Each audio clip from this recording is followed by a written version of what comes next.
আমার স্বামী প্রবাসে থাকে, তিনি প্রতি মাসে একটা নির্দিষ্ট পরিমাণ টাকা পাঠান, কিন্তু অনেক মাসে তার চেয়ে বেশি টাকা আমার খরচ হয়ে যায়, তখন স্বামী আর টাকা পাঠাতে চায় না, তাই আমি অনেক সময় 1000 টাকা খরচ করে বলি 2000 টাকা খরচ হয়েছে। হুজুর, তাহলে এতে কি আমার অন্যায় বা পাপ হবে?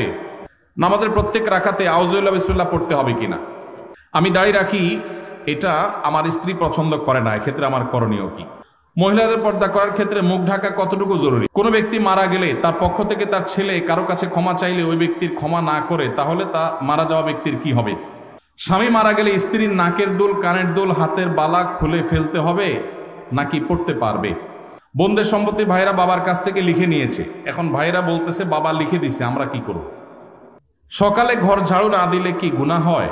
হিন্দুদের দোকানে মিষ্টি খাওয়া যাবে কিনা? ফজরের সময় ঘুম থেকে উঠতে দেরি হলে করণীয় কি? অ্যাক্সিডেন্টে কোনো মুসলিম মারা গেলে উনি কি শহীদি মর্যাদা পান? আমি প্রবাসী ব্যাংক থেকে লোন নিয়ে বিল্ডিং করতে চাই, এটা করা যাবে কিনা?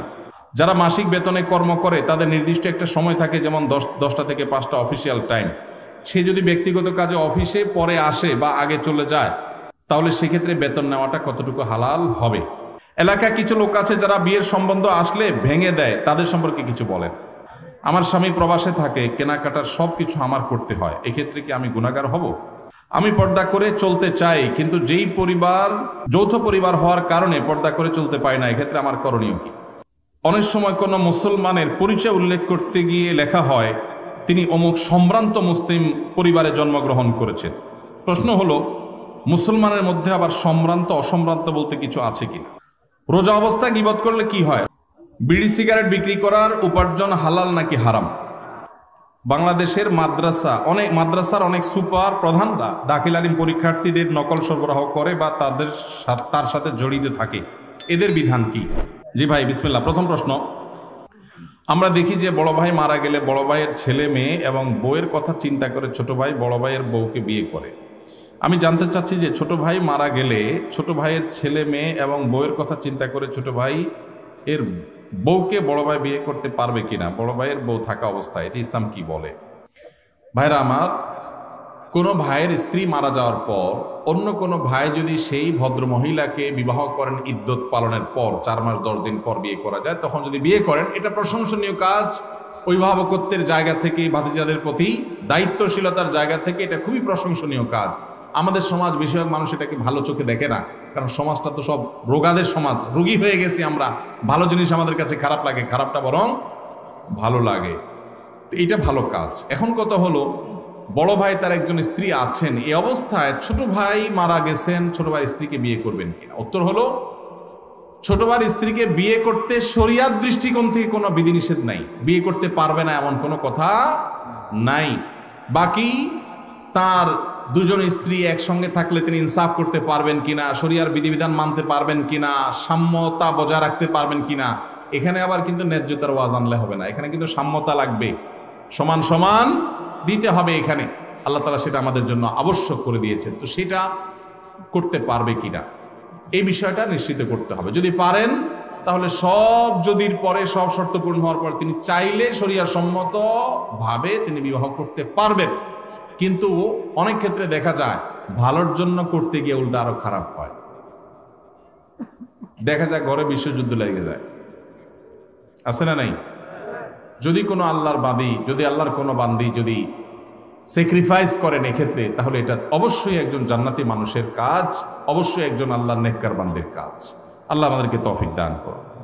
আমার স্বামী প্রবাসে থাকে, কেনাকাটার সব কিছু আমার করতে হয়, এক্ষেত্রে কি আমি গুনাহগার হব? কোনো বোন, তার স্বামী যদি প্রবাসে থাকেন, দেশে তার বাজারঘাট করে দেওয়ার মতো কোনো মানুষ যদি না থাকে, তিনি যদি বাজারঘাট করার জন্য, কেনাকাটা করার জন্য যাওয়া লাগে, শরঈ পর্দা মেনটেন করে তিনি যেতে পারবেন, কিনতে পারবেন। তবে যদি অন্য কোনো পুরুষ লোক থাকেন আশেপাশের, যাদের দিয়ে কেনাকাটা কাজটা সারা যায়, তাহলে সেটাই করা উচিত, ওইটাই অধিকতর উত্তম। এবং আজকাল অনলাইনে অনেক জিনিসপত্র কেনাকাটা করা যায়, বিশেষ করে শহরে। চাইলেই অনলাইনে কল করলে বাসায় বাসায় মাল চলে আসে। সেই পদ্ধতি অবলম্বন যাদের করার সুযোগ আছে, তারা সেটা করা উচিত। একান্ত কোনো উপায় না থাকলে তিনি অবশ্যই যেতে পারবেন, কিন্তু পর্দা মেনটেন করে। অনেক সময় আমাদের বোনেরা এই সুতা দিয়া, এই উজুহাত দিয়া লাগবে লবণ 1 কেজি, বাজারের এ মাথা থেকে ওই মাথা পর্যন্ত 7 চক্কর তওয়াব দিয়ে ফেলে, আছে না নাই? এই জন্য ইন্নামাল আমালু বিন্নিয়াত, আপনার স্বামী প্রবাসে আছে, বাজারে যাওয়া জায়েজ আছে, হুজুরের কাছে মাসালা নিয়েছেন, নিয়ে এবার বাজারে বাজারে ঘুরতেছেন অহেতুক, পর্দার সাথে গেলেন না বেপর্দার সাথে গেলেন, তাহলে অবশ্যই আপনি গুনাহগার হবেন। এই জন্য বোনরা আল্লাহকে ভয় করবেন, যতটুকু আপনার না হলে নয় ততটুকু আপনি করতে পারবেন, অবশ্যই পর্দার সাথে। আমি পর্দা করে চলতে চাই, কিন্তু যেই পরিবার যৌথ পরিবার হওয়ার কারণে পর্দা করে চলতে পারি না, এক্ষেত্রে আমার করণীয় কি? যৌথ পরিবারে পর্দা করাটা একটু কঠিন, একটু কষ্টের, ডিফিকাল্ট। এক্ষেত্রে দরকার হয় সবার সহযোগিতা। আমরা ছোটবেলায় আমরা দেখেছি যৌথ পরিবারের থেকেও মানুষ পর্দা করার চেষ্টা করত। একই বাড়িতে কয়েকজন মানুষ বসবাস করত, কয়েক ভাই আসতেন, সবার স্ত্রী বাসায় আছেন, একই ঘরে এক একটা কক্ষে এক একজন থাকেন, তো বাহির থেকে আসলে অনেক সময় গলা পরিষ্কার করে ঢুকতো, গলা পরিষ্কার করে প্রবেশ করত, যাতে করে মেয়েরা তারা নিরাপদে সাইড হয়ে যায়, পর্দার খেলাপ না হয়। এখন হায়া লজ্জা এমন উঠছে, হনহনায় ঢুকে যায়, ন্যূনতম পর্দার বিধানটা জানেই না। এটা মুসলমানদের জন্য লজ্জা। যৌথ ফ্যামিলিতে থেকে পর্দা করা সম্ভব যদি সবার সহযোগিতা থাকে। ঠিক আছে, পুরুষরা যখন আসবে মহিলারা সাইড হয়ে যাবে, পুরুষরা যখন বের হবে মহিলারা তখন সাইড দিবেন, মহিলারা যখন থাকবেন পুরুষরা ঢোকার আগে তাদের পারমিশন নেবেন, প্রাইভেসি মেনটেন করবেন। দেখুন, ইসলামের পর্দার বিধানটা হলো মানুষের প্রাইভেসি রক্ষা করার জন্য, মানুষের প্রাইভেসি মেনটেন করা, রক্ষা করা। এটা ইসলামের অনেক বড় একটা সৌন্দর্য যে ইসলাম মানুষের প্রাইভেসি রক্ষা করেছে। একজন নারী, আপনি তার সৌন্দর্য তার অনুমতি ছাড়া বা তার সৌন্দর্য আল্লাহর অনুমতি ছাড়া আপনি দেখে অবলোকন করবেন, আপনার জন্য হারাম করা হয়েছে, তার প্রাইভেসি আপনি নষ্ট করছেন। আবার একইভাবে আপনি তাকে নিয়ে মনোজগতে যে বাজে জল্পনা কল্পনার মধ্যে হারিয়ে যাওয়ার আশঙ্কা আপনার মধ্যে আছে এই পর্দাহীনতার কারণে, এই কারণে আল্লাহ তাআলা আমাদের জন্য এটা নিষেধ করেছেন। এই জন্য যৌথ ফ্যামিলিতে থেকে পর্দা করা যায় যদি সবার সহায়তা থাকে, যদি না থাকে তাহলে আলাদা থাকবেন, ছোট্ট কুলঘর নিয়ে ফ্যামিলির সাথে বোঝাপড়া করে তাদেরকে বুঝায়া যে পর্দার জন্য আপনি আলাদা হচ্ছেন। অনেক সময় দেখা যায় অনেক মহিলা আছে আলাদা হওয়ার জন্য একটা সুতা খোঁজে, সুতা, এই সুতা খুঁজে এক একটা মাসালা বাইর করে হুদাই, কোনো কারণ ছাড়াই। তো এটা করা যাবে না। আর যদি সত্যিই পর্দার অসুবিধা হয় তাহলে স্বামীর কর্তব্য স্ত্রীর জন্য অবশ্যই পর্দার ব্যবস্থা করা প্রয়োজন, সেটা বাছা আলাদা করে হলেও। মহিলাদের পর্দা করার ক্ষেত্রে মুখ ঢাকা কতটুকু জরুরি? বিশুদ্ধ মত অনুযায়ী, নিরাপদ মত অনুযায়ী মুখমণ্ডলও পর্দার অন্তর্ভুক্ত। ঢাকবেন, মুখমণ্ডল প্রদর্শন করবেন না, প্রয়োজনে মাথা কাপড় টেনে দিবেন। আল্লাহ বলেছেন ইউদনিনা আলাইহিন্না মিন জালাবিবিহিন্না, মাথার উপরে যে কাপড় থাকে মেয়েদের পর্দার জন্য এটাকে জিলবাব বলা হয়। আল্লাহ বলেছেন এই জালাবিব তোমরা, তারা মেয়েরা টেনে দিবে। এই যে টেনে দিতে বলছে এটা কেন? এটাই তো মুখাবয়বকে ঢাকার জন্য। আম্মা জানা আয়েশা রাদিয়াল্লাহু তাআলা বলেছেন হজের সময় আমি যখন নবী সাল্লাল্লাহু আলাইহি ওয়াসাল্লামের সাথে হজ করেছি, সেই বছর আমি ইহরামরত অবস্থায় মেয়েদের জন্য মুখ উন্মুক্ত রাখতাম। যখনই কোনো পুরুষ চোখের এরিয়াতে চলে আসতো তখন আমি কাপড় টেনে দিতাম। এখান থেকে বোঝা যায় তারাও মেয়েদের চেহারার পর্দা করতেন। এটাই হলো অধিকতর বিশুদ্ধ এবং অধিকতর আপনার নিরাপদ মত। এই জন্য বোনরা পর্দা যখন করবেন মুখমণ্ডলও ঢাকার চেষ্টা করবেন, সেটা হবে এই ক্লাসের পর্দা। যারা সেটা করতে পারছেন না, অন্তত শুরুটা করেছেন, অবশ্যই তাদেরকে আমরা অ্যাপ্রিসিয়েট করব। আমি দাড়ি রাখি, এটা আমার স্ত্রী পছন্দ করে না, এক্ষেত্রে আমার করণীয় কি? যাদের দাড়ি রাখলে তাদের বউ অপছন্দ করে, তারা বউকে জিজ্ঞাসা করবেন আমি দাড়ি রাখলে তোমার আসলে অসুবিধাটা কি? তখন স্ত্রী বলবে তোমার দাড়ি রাখা, দাড়ি চাল অবস্থা দেখলে তোমার চাচার মতো লাগে, আমার ভাল লাগে না। এটা তো বলবে যে তোমার মুখে দাড়ি থাকলে আমার কাছে ভাল লাগে না, হুজুর হুজুর লাগে, চাচা চাচা লাগে। এটা যদি বউ বলে তখন বউকে বলবেন ঠিক আছে, তোমার ভালো লাগে না, এটার প্রতি শ্রদ্ধা রেখে আমি দাড়ি চেঁচে ফেলবো, শেভ করে ফেলবো। তবে সেই সাথে আমারও একটা কথা আছে, তোমার মাথার এই যে এত লম্বা লম্বা চুল আমার একদম ভালো লাগে না, আমার মন চায় তুমি এগুলো সব চেঁচে একদম ফুল গোলালোর মতো হয়ে যাও, আমার এটা খুব ভালো লাগে। আপনি যখন এটা বলবেন, আপনার স্ত্রী যিনি দাড়ি পছন্দ করছেন না তিনি তখন আপনাকে যেটা রিপ্লাই দিবে সেটা হলো, তিনি বলবেন তোমার আসলে ডাক্তার দেখানো উচিত, তোমার মাথার সমস্যা হয়ে গেছে। মেয়েদের মাথার চুল আবার কেউ অপছন্দ করে? তখন আপনি বলবেন এই কথাটাই আমি বলতে চাইছিলাম আগে। এই যে মাথায় সমস্যা হওয়ার কথা আপনি আমাকে বললেন না, এই কথাটাই আমি বলতে চাইছিলাম, মায়ের ভয়ে বলি নেই। আল্লাহ তাআলা দাঁড়িয়ে আমার মুখে গজাইছেন, আপনার মুখে তো গজার নাই। আপনি মেয়ে মানুষ, আপনার মুখে তো গজায় নাই। নখ আমারটাও বড় হয়, আপনারটাও বড় হয়। শরীরের অন্য সমস্ত অঙ্গ প্রত্যঙ্গ বর্ধনশীল যেগুলো সব আপনারও বাড়ে আমারও বাড়ে, শুধু দাড়িটা আপনার মুখে গজাই না আর আমার মুখে গজায় এবং বাড়ে, মোচটা গজায়, যেন মোচ ছোট ছোট রাখতে বলছে ইসলাম। তাহলে আল্লাহ তাআলা আপনাকে একটা জিনিস দেয় নাই, আমাকে একটা জিনিস দিছে, তাহলে বোঝা গেছে এটা পুরুষত্বের মার্কা, এটা পুরুষত্বের মার্কা।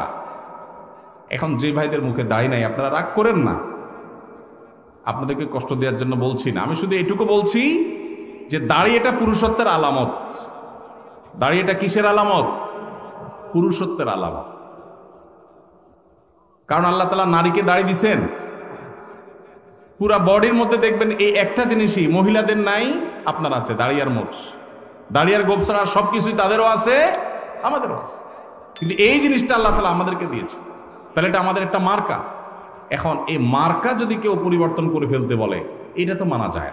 এটা কি মানা যায়? কোনো মহিলার কাছে যদি পুরুষের দাড়ি ভালো না লাগে, তাহলে এইটা কি আসলে মহিলা নাকি হিজড়া? এইটা নিয়ে প্রশ্ন তোলার সুযোগ আছে, এটা নিয়ে প্রশ্ন তোলার সুযোগ আছে। কারণ মহিলা হইলে তো বিপরীত লিঙ্গের প্রতি টান থাকার কথা, মহিলা হইলে তো পুরুষের মুখে দাড়ি দেখে তার ভালো লাগার কথা, কারণ আল্লাহ তাআলা ওইভাবেই দিয়েছেন পুরুষকে। ভাইরা আমার, যেই মেয়ে আপনার দাড়িকে পছন্দ করবে না, আপনি ওই মেয়ে কি দুঃখে বিয়ে করতে যাবেন? দেশে কি মেয়ের তল পড়ছে নাকি, অভাব পড়ছে নাকি? আল্লাহ তাআলা আমাদের বোনদের রুচিগুলোকে ইসলামের সাথে সঙ্গতিপূর্ণ রুচি করার তৌফিক দান করুন। আল্লাহ তাদেরকে ভালো উন্নত রুচি দান করুন। আমাদের যেসব ভাইদের মুখে দাড়ি নেই, আল্লাহ ভাইদের মুখে দাড়ি দান করে দিন। আর যাদের মুখে দাড়ি আছে, শুধু দাড়ি থাকলেই যে খাঁটি মুসলমান হয়ে গেছে সেটা না, তাদের আখলাক আমল সবকিছুকে আল্লাহ ঠিক করার তৌফিক দান করুন। আমি প্রবাসী ব্যাংক থেকে লোন নিয়ে বিল্ডিং করতে চাই, এটা করা যাবে কি না? বিষয়টা আমার জানা খুব দরকার। আপনি কি প্রবাসী ব্যাংক থেকে নিবেন, না দেশি ব্যাংক থেকে নিবেন, না অন্য কোন নামের ব্যাংক থেকে নিবেন, সেটা বিষয় না। বিষয় হলো সুদভিত্তিক লোন নিলে সেটা হারাম। কোন ব্যাংক থেকে নিচ্ছেন সেটা ম্যাটার না। ব্যাংক থেকে যদি সুদভিত্তিক লোন নেন সেটা কি হারাম।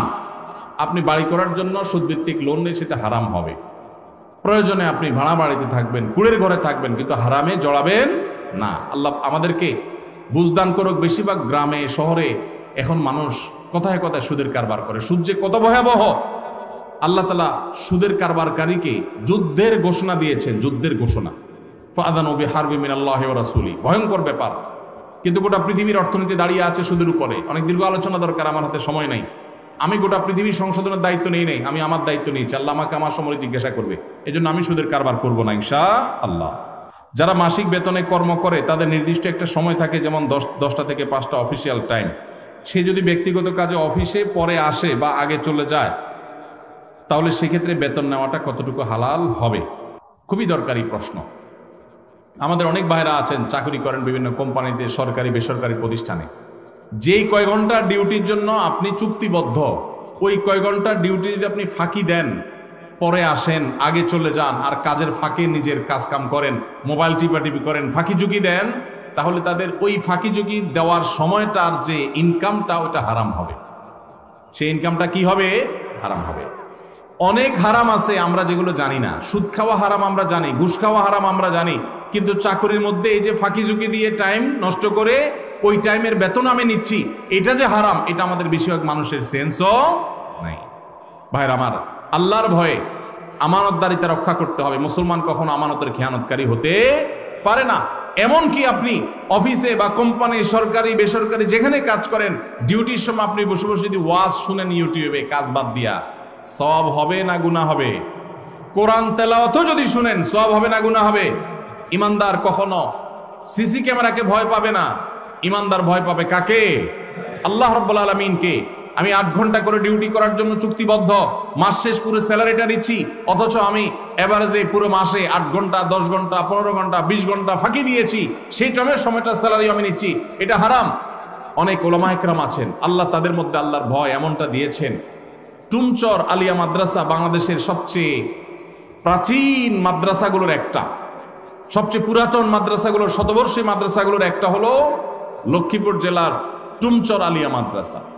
টুমচর আলিয়া মাদ্রাসা প্রিন্সিপাল ছিলেন শেখ হারুন আল মাদানী হাফিজাউল্লাহ, এখনো বেঁচে আছেন। সিনিয়র আলেমে দ্বীন, লক্ষ্মীপুরের কৃতি সন্তান শেখ হারুন আল মাদানী, তিনি কিছুদিন আগে রিটায়ারমেন্টে গেছেন। কিছুদিন আগে বলতে 2-3 বছর হয়েছে সম্ভবত। তিনি রিটায়ারমেন্টে গেছেন, প্রিন্সিপাল ছিলেন ওই প্রতিষ্ঠান থেকে, তিনি অবসরে গেছেন।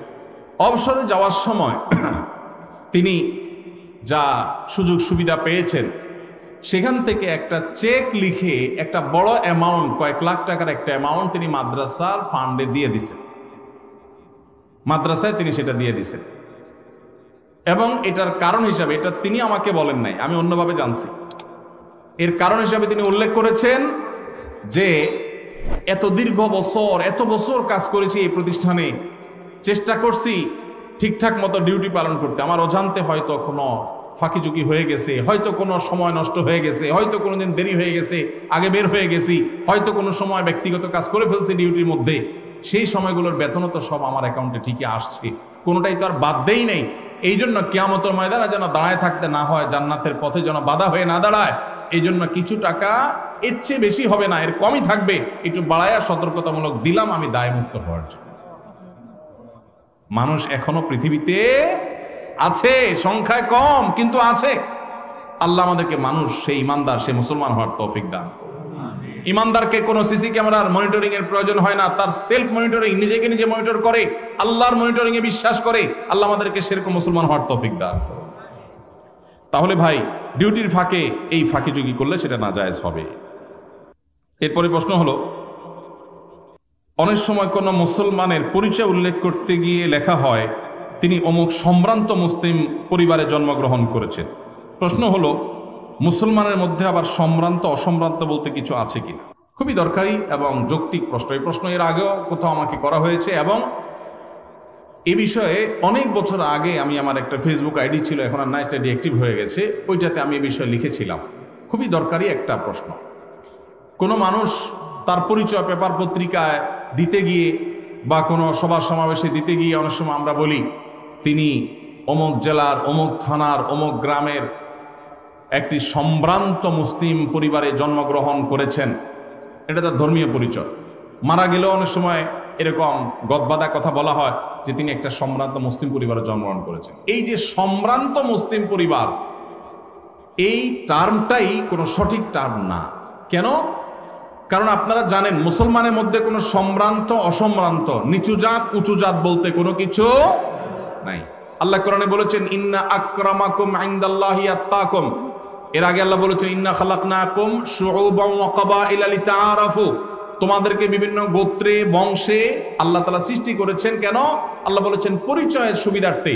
কোন গোত্রে জন্ম নিলে সে সম্ভ্রান্ত হয়, আবার কোন গোত্রে জন্ম নিলে অসম্ভ্রান্ত হয়, এই ধারণা ইসলামে নাই। ইন্না আকরামাকুম ইনদাল্লাহি আত্তাকুম, তোমাদের ভিতরে সবচেয়ে সম্মানিত সে যার মধ্যে তাকওয়া সবচাইতে বেশি। হিন্দুদের মধ্যে আমরা আছে জানি উঁচু জাত নিচু জাত, মুসলমানদের মধ্যে এরকম উঁচু জাত আর নিচু জাত বলতে কোনো কিছু নাই। সকল মুসলমান আল্লাহর কাছে সম্মানিত যদি তাকওয়া থাকে, আর তাকওয়া যদি না থাকে, যত তথাকথিত নামকরা ফ্যামিলিতে জন্মগ্রহণ করুক না কেন, রাজবংশ জন্ম করুক না কেন, আল্লাহর কাছে সে নিকৃষ্ট, সে কখনো আল্লাহর কাছে মর্যাদাপূর্ণ না। এই জন্য সম্ভ্রান্ত মুসলমান আর অসম্ভ্রান্ত মুসলমান বলতে কোনো পার্থক্য বা ব্যবধান ইসলামে নাই। নামাজের প্রত্যেক রাকাতে আউযুবিল্লাহ বিসমিল্লাহ পড়তে হবে কিনা? পড়বো প্রত্যেক রাকাতের শুরুতে। আমরা যখন সূরা ফাতিহা পড়বো, অন্য সূরা মিলাবো, এই সূরা ফাতিহার শুরুতে আউযুবিল্লাহি মিনাশ শাইতানির রাজিম বিসমিল্লাহির রহমানির রহিম দুইটাই পড়ে তারপরে সূরা ফাতিহা পাঠ করতে হবে। এটা সুন্নাত প্রত্যেক রাকাতে। আর সূরা ফাতিহার পরে যখন আরেকটা সূরা মিলাবো তখন কি বলতে হবে? বিসমিল্লাহির রহমানির রহিম পড়তে হবে। পড়ে আপনি নামাজ শেষ করবেন। এটা হলো সুন্নাহ। কোনো কারণে যদি ছুটে যায় নামাজ হয়ে যাবে, কিন্তু শুরুতে আউযু বিসমিল্লাহ দুইটা আর সূরা মিলানোর শুরুতে শুধু বিসমিল্লাহ, এটা পড়া কি সুন্নাত। এলাকায় কিছু লোক আছে যারা বিয়ের সম্বন্ধ আসলে ভেঙে দেয়, তাদের সম্পর্কে কিছু বলেন। খুব দরকারি একটা প্রশ্ন ভাই, খুব দরকারি একটা প্রশ্ন।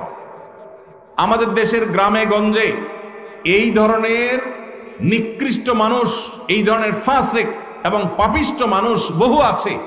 এমনকি অনেক লোক আছে নামাজ কালাম পড়ায়, মসজিদে জামাতের সাথে নামাজ আদায় করে, কিন্তু মানুষের বিয়ে শাদী উপলক্ষে খোঁচাখুচি করে। কোন এলাকাতে একটা মেয়ের খবর নেয়ার জন্য আরেক এলাকা থেকে মানুষ আসছে এলাকাতে আপনাকে পাইছে একটা পুকুরের ঘাটে উজু করতেছেন, দেখছে যে মসজিদের পুকুরের ঘাট ওযু করতেছে, বেচারা নামাজি মানুষই হবে। জিজ্ঞেস করছেন, ভাই সালাম আলাইকুম, আপনাদের এলাকায় অমুক মেয়েটার সম্পর্কে কিছু জানেন কিনা? আপনি চিন্তা করছেন, আরে তো আপনার শত্রুর মেয়ে, আপনার সাথে তার আইল ঠেলাঠেলি আছে, এই চান্সে আপনি শত্রুতা উদ্ধার করার জন্য বলছেন, ভাই আল্লাহ বাঁচাইছে, আপনি আমার কাছে আসছেন ভাই। এই বইলা যে আপনি একটা শয়তানি শুরু করে দিলেন, আস্ত ডাহা ডাহা মিথ্যা কথা বলে ওই বিয়েটা ভাঙে দিলেন। এই কাজটা শুধু মিথ্যা না, আল্লাহর জমিনে আল্লাহর আরশ কাঁপার মতো সবচেয়ে ভয়াবহ অপরাধগুলোর মধ্যে থেকে একটি। কারণ এখানে একটা নিষ্কলুষ চরিত্রে আপনি কালিমা দিলেন, একজন নিরপরাধ মানুষ সম্পর্কে মিথ্যাচার করলেন, আবার নিজে মিথ্যা কথা বললেন, আবার ওই লোকটাকে অসত্য সংবাদ দিলেন, মিথ্যা সাক্ষ্য দিলেন। অনেকগুলো কবিরা গুনার সমাহার এখানে আছে, একটা কবিরা গুনাহ নয়, অনেকগুলো কবিরা গুনাহ একযোগে হচ্ছে, আপনি টেরও পাচ্ছেন না। জাহান্নামে যাওয়ার জন্য বেশি কিছু দরকার হবে না ভাই। আবার দেখা যায় নিজের পক্ষের লোক সম্পর্কে যদি জিজ্ঞাসা করে, ভাই অমুক ছেলেটা সম্পর্কে কি জানেন? ছেলেটা আপনার বোনের ছেলে, বাইগনা, আপনার কাছেই আসছে। আপনি চিন্তা করলেন, হায় হায় আল্লাহ বাঁচাইছে যে আরো জনের কাছে যায় নাই, ছেলের গুদুড় আছে, বহুত বদনাম আছে। আপনি বলতেছেন, ভাই আমাদের এই গ্রামে যদি একটা ফেরেশতার মতো ছেলে থাকে, এই ছেলে আছে ভাই, একের ছেলে একের। এই ক্ষেত্রেও আপনি ওই মেয়েওয়ালাদেরকে, মেয়ে পক্ষকে মিথ্যা তথ্য দিয়ে তাদেরকে ক্ষতিগ্রস্ত করলেন, বিভ্রান্ত করলেন, মিথ্যা সাক্ষ্য দিলেন, এই ক্ষেত্রেও আপনি অপরাধী। তাহলে কি করবেন? যতটুকু সত্য ততটুকু বলবেন।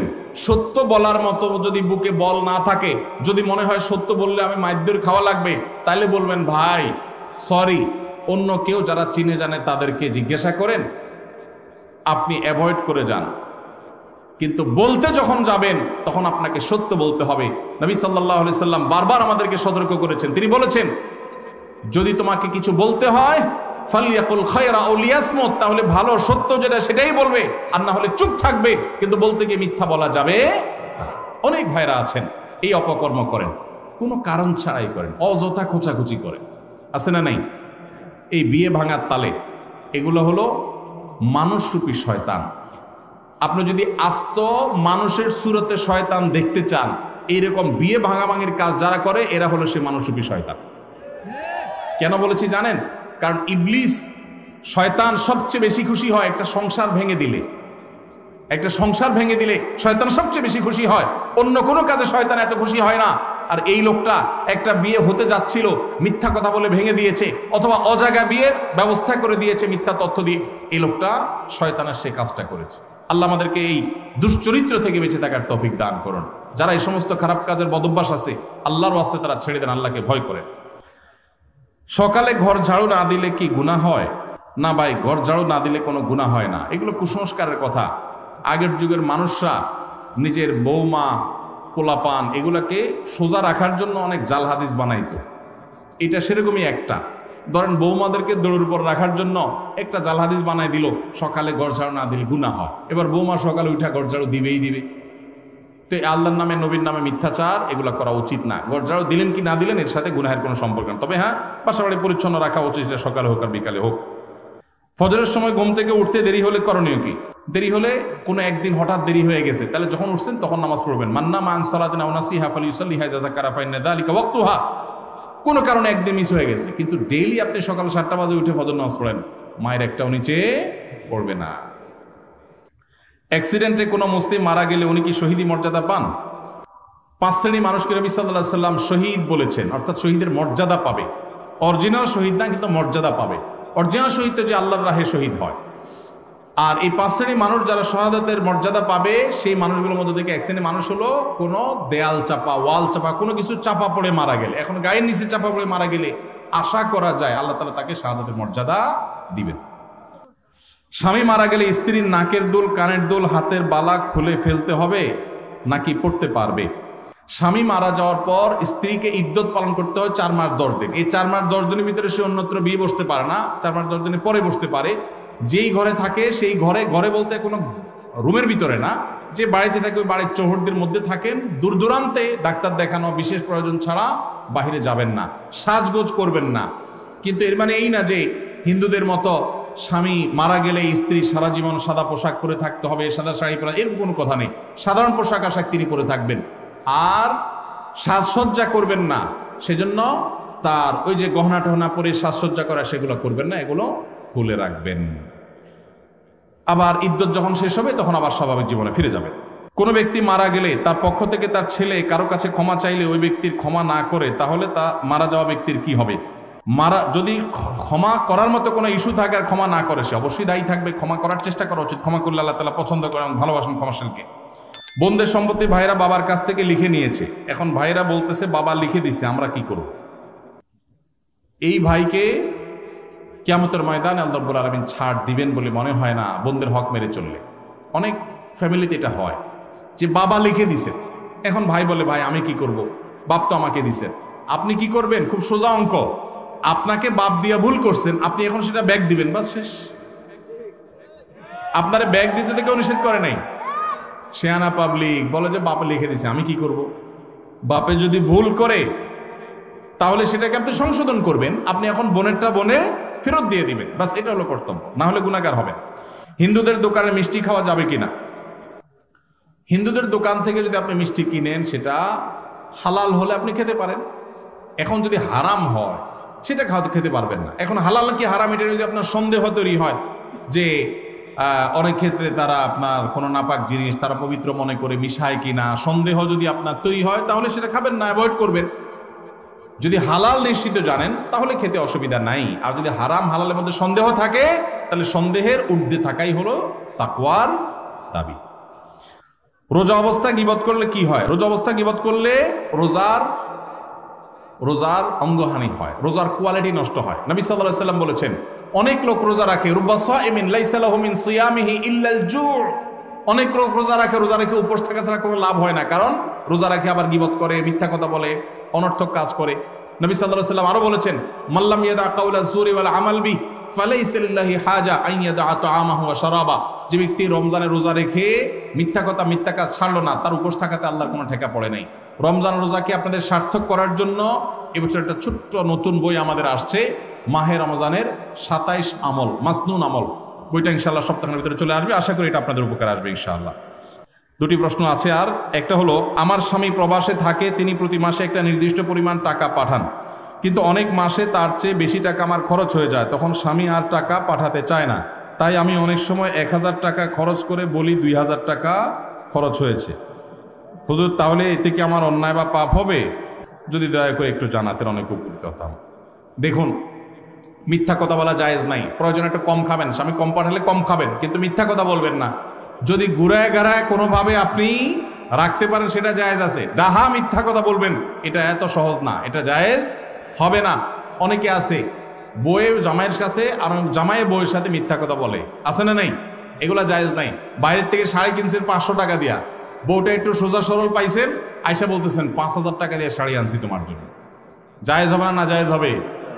একটা হাদিস আছে বউয়ের সাথে মিথ্যা কথা বলা জায়েজ। এই কথা শুনে অনেকে আছে ডেইলি সকাল বিকাল বউরে এরকম গোল দিয়ে ধোকা দেয়। এই মিথ্যা বলা জায়েজ নাই। কোন মিথ্যা বলা জায়েজ? পামপট্টিমূলক মিথ্যা বলা জায়েজ। পামপট্টিমূলক মিথ্যা বুঝেন? বউরে বললেন তোমার চাইতে সুন্দর এই পৃথিবীতে আর কেউ হতে পারে না, অসম্ভব, অথচ এটা মিথ্যা কথা, কিন্তু বলছেন। বউ আবার আপনারে বলল, এই টাইপের পামপট্টিমূলক মিথ্যা বলা জায়েজ আছে। ডাহা মিথ্যা কথা, গোশত আনছেন 1 কেজি, আয়না বলতেছেন আধা কেজি, 3 কেজি আয়না বলতেছেন 1 কেজি। বউ বলতেছে মাশাআল্লাহ আমার জামাইটা অনেক চালাক, আমার বাপে কিনলে দেখি অল্প একটু হয় 1 কেজি, আরে দেখি 2 কেজি 1 কেজি হয়ে গেছে। তো এরকম চালাকি করে বউয়ের কাছে ভালো সাজবেন, একদিন ওই রেট লাগানো দাম লেখা ট্যাগটা চোখে পড়বে, সারা জীবনে বিশ্বাস একসাথে শেষ হয়ে যাবে। যে বেটাতে প্রতিদিন আমার 500 টাকা শাড়িতে 5000 টাকা বলে বেচছে, এই 2 নম্বরই করা জায়েজ নাই। বিড়ি সিগারেট বিক্রি করার উপার্জন হালাল নাকি হারাম?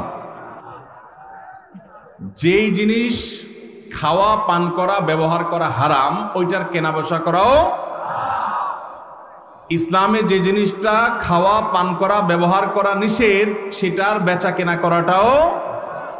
দোকানদার নিজে লম্বা দাড়িওয়ালা নামাজি মানুষ, হাজি সাহেব মানুষ, নিজে বিড়ি সিগারেট খায় না, নিজের 14 গোষ্ঠীও খায় না, কিন্তু বেচে, তাহলে তার উপার্জন হালাল হবে।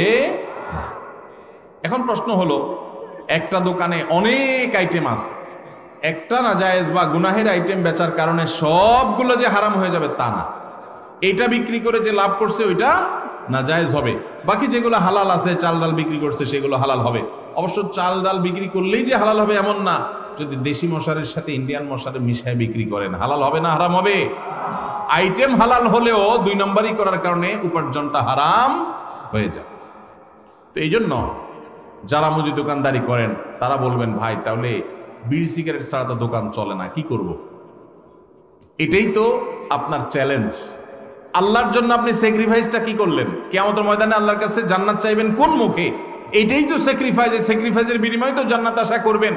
আপনি আল্লাহর জন্য হারাম জিনিস বিক্রি করলেন না, দোকানে লেখা দিলেন, ভাই আমি এই যে আমাদের মুসলমানদের রক্ত চোষা যারা, তাদের জিনিস রাখি না, বিড়ি সিগারেট রাখি না, ধূমপান আইটেম রাখি না, এগুলো এই দোকানে বিক্রি করা হয় না, লেখা টাঙ্গায় দিছেন। এতে কিছু বিড়িখোর, সিগারেটখোর, গাঞ্জাখোর কাস্টমার কমবে, এতে আপনার টাকা ক্যাশে একটু কম আসবে। ওই টাকা যদি আসতো ওইটা এমনিই বরকত নষ্ট করে দিত। ওই বেবরকতি গাঞ্জাখোর আর বিড়িখোর, সিগারেটখোরের টাকা না আসলে আপনার আল্লাহ তাআলা না খাওয়ায় মারবে না ইনশাআল্লাহ। এর জন্য হিম্মত দরকার হয়, হিম্মত। কিছু কেনাবেচা কম হোক, কিছু কাস্টমার কম আসুক, আমি একটু কম খাবো, আমার ইনকাম একটু কম হবে, বিনিময়ে আমি জান্নাত পাবো ইনশাআল্লাহ। মনে শান্তি থাকবে যে আমি ক্যান্সারের আইটেম বিক্রি করে একটা মানুষকে সর্বশান্ত করার দায়ে আমি দায়ী হলাম না। দোকানদার ভাই যত সিগারেট বিক্রি করলেন, এই সিগারেটগুলো যারা কিনছে, খাইছে, এর মধ্যে বহু লোক ক্যান্সারে আক্রান্ত হয়ে গেছে। বাংলাদেশে ক্যান্সারের যে রেশিও, ঘরে ঘরে ক্যান্সারের রোগী, এবং ক্যান্সারের সবচেয়ে বড় কারণ, যেই কারণে সবচেয়ে বেশি সংখ্যক মানুষ ক্যান্সারে আক্রান্ত হয়, সেটা হলো ধূমপান। এই ধূমপান আইটেম আপনি বিক্রি করছেন, নিজে খান নাই, যে খাইছে, খাইতে খাইতে একসময় ক্যান্সার হয়েছে, জমি জমা সব বিক্রি করে সর্বশান্ত হয়ে বাচ্চাদের ইতিম করে চলে গেছে। আপনি আল্লাহর কাঠগড়ার আসামি, কারণ তার ক্যান্সার হওয়ার পিছনে আপনারও ভূমিকা আছে। আপনি বলবেন, ভাই আমি না বেচলে কি হবে? কেউ না কেউ তো বিক্রি করবেই। এর উত্তর হইল, একজন মানুষ তার হয়তোবা সে কোনো কারণে কারোর খুনের শিকার হবে, আপনি নিশ্চিত হয়ে গেছে, তখন আপনি চিন্তা করলেন সে যেহেতু খুনের শিকার হবেই, কেউ তারে খুন করবে অন্যায়ভাবে, তাহলে আমিই করি। এই কাজটা করবেন কোনোদিন আপনি? সে আনা মানুষ তো, এটা তো আপনি বুঝেন 16 আনা, যে আমি না মারলে কি হবে, আরেকজন তো মারবেই, তাহলে আমিই মারি, এই কাম তো আপনি করেন না। তাহলে এই লোকটা অন্য কারোর কাছ থেকে বিড়ি সিগারেট কিনে খায়া ক্যান্সার হয়ে মরবে, সন্তানদের অসহায় করে রেখে যাবে, সর্বশান্ত হয়ে যাবে। এর জন্য কেউ বিক্রি করে করুক, আমি করব না। সে দায়ী হয় হোক, আমি দায়ী হব না। আল্লাহ তাআলা আমাদেরকে বোঝার তৌফিক দান। সৎ সাহস লাগে ভাই, ইমানের শক্তি লাগে, ইমানের শক্তি লাগে। হারাম ছাড়ার জন্য কি লাগে? ইমানের শক্তি লাগে। আল্লাহ আমাদেরকে সেই ইমানের শক্তি দান করুন। ইমানের শক্তি থাকলে ইনকামটা একটু কম হবে, বাসা থেকে একটু খোঁচাখুচি শুনতে হবে। বউ বলবে, তোমার লগের দোকানদার বিল্ডিং একটার পর একটা তুলতেছে, তালার পরে তালা তুলতেছে, কি দোকানদারি করো তুমি, ভাতের টাকা জোগাড় করতে পারো না। এগুলো কিন্তু শোনা লাগবে, মাথায় যেন থাকে, এগুলোর জবাব দিতে হবে। স্ত্রীকে সেজন্য বোঝাতে হবে, আমরা কি জান্নাতে যাব না জাহান্নামে যাব, আগে সে সিদ্ধান্ত নিতে হবে। যদি জান্নাতে যেতে চাই তাহলে আমরা এটা করব না। আমি যে বিড়ি সিগারেট বিক্রি করে মানুষের মরার কারণ হব, ক্যান্সারের কারণ হব, জান্নাত তো পরে, দুনিয়াতেই তো আমার বিবেকে আমাকে বাধা দিবে যে একটা মানুষের ধ্বংসের জন্য আমি ভূমিকা রাখলাম। তাহলে এই হারাম জিনিস ছাড়বো তো ইনশাআল্লাহ। আল্লাহ আমাদেরকে তৌফিক দান। বাংলাদেশের মাদ্রাসার অনেক সুপার প্রধানরা দাখিল আলিম পরীক্ষার্থীদের নকল সরবরাহ করে বা তার সাথে জড়িত থাকে, এদের বিধান কি? আল্লাহ মাফ করো, খুবই ভয়ঙ্কর কথা। শিক্ষক নিজে যদি সন্তানকে, শিক্ষার্থীকে নকল সরবরাহ করে, এটা হলো নিকৃষ্ট শিক্ষক। এই শিক্ষক সন্তানরা কি শিখাবে? শিক্ষক কেন, এখন বাপ মা নকল টাকা দিয়ে কিনে এনে সন্তানকে সরবরাহ অনেক ক্ষেত্রে করে। এই বাপ মা কোনো আদর্শ বাপ মা হতে পারে না। আল্লাহ তাআলা আমাদের বাবা মা শিক্ষকদেরকে মানুষ মতো মানুষ হওয়ার তৌফিক দান করুন। যে প্রতিষ্ঠানের শিক্ষক বা শিক্ষা প্রতিষ্ঠান প্রধান এরকম 2 নম্বর কাজ করে, সেই প্রতিষ্ঠানের সন্তান পড়াবেন না, সেখান থেকে সন্তান মানুষ হবে না, ডাকাত হবে, অমানুষ হবে বা খারাপ জিনিস শিখবে। আল্লাহ আমাদের সন্তানদের ঈমান আমলকে হেফাজত করার তৌফিক দান করুন। জাযাকুমুল্লাহু খায়রা ওয়া আখিরু দাওয়ানা আলহামদুলিল্লাহ।